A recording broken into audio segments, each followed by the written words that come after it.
తిరుగుతున్నామంటే దానికి కారణం పవన్ కళ్యాణ్ గారు మనకిచ్చినటువంటి అర్హతే కారణం అనేటువంటి మాటని మీ అందరికీ మనవి చేస్తున్నాను.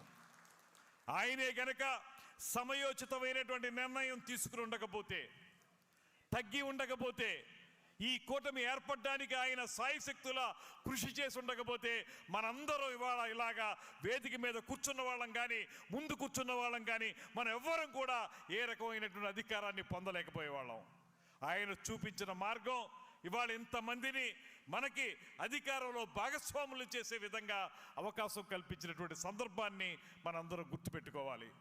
నేను మా నియోజకవర్గంలో కానీ నాకు తెలిసిన వారితో కానీ చెప్పే మాట ఒక్కటే, ఏనాడు కూడా మనం ప్రభుత్వంలో గట్టిగా మాట్లాడడానికి అవకాశం లేనటువంటి సందర్భాల్లో కేవలం పోరాటం మాత్రమే చేసే సందర్భాల నుంచి ఇవాళ మనం ప్రభుత్వాధికారులతో మాట్లాడి ప్రజలకు కావలసిన అంశాలు ఇవి, వీటిని పరిష్కరించండి, వీటిని అమలు చేయండి అని అధికారపూర్వకంగా చెప్పగలిగేటువంటి శక్తియుక్తులు మనకు వచ్చాయంటే దానికి ఒకే ఒక్క నాయకుడి కారణం, అది మన కొణిదెల పవన్ కళ్యాణ్ గారు అనేటువంటి మాటను కూడా మరొకసారి మీకు మనవి చేస్తున్నాను. అందుకే మీ అందరికీ మనం పదవి తీసుకున్నాం, నామినేటెడ్ పదవి పొందాం.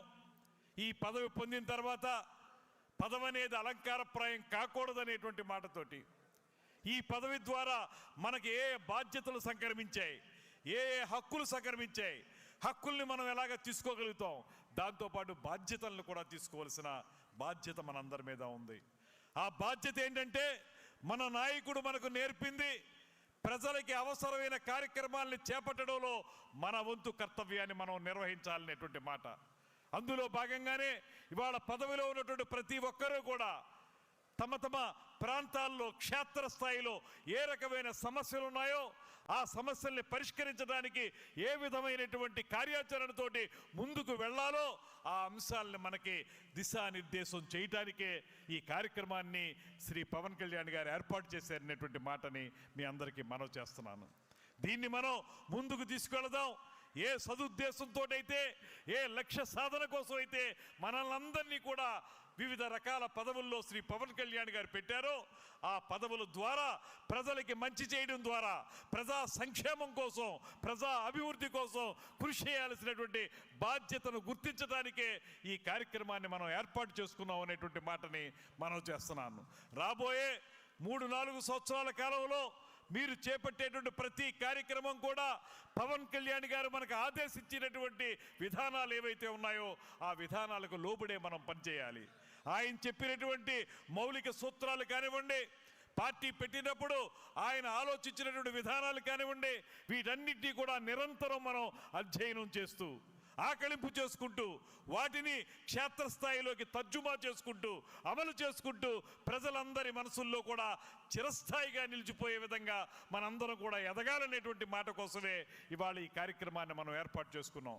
అందుకే మీ అందరికీ ప్రత్యేకంగా మనవి చేస్తున్నాను, శ్రీ పవన్ కళ్యాణ్ గారు మరి కొద్దిసేపట్లో వస్తారు, వచ్చి మనకి దిశానిర్దేశం చేయడం జరుగుతుంది. ఈ లోపల వేదిక మీద ఉన్నటువంటి పెద్దలు కొంతమంది మాట్లాడతారు. వారు మాట్లాడిన విధానాలను వినండి.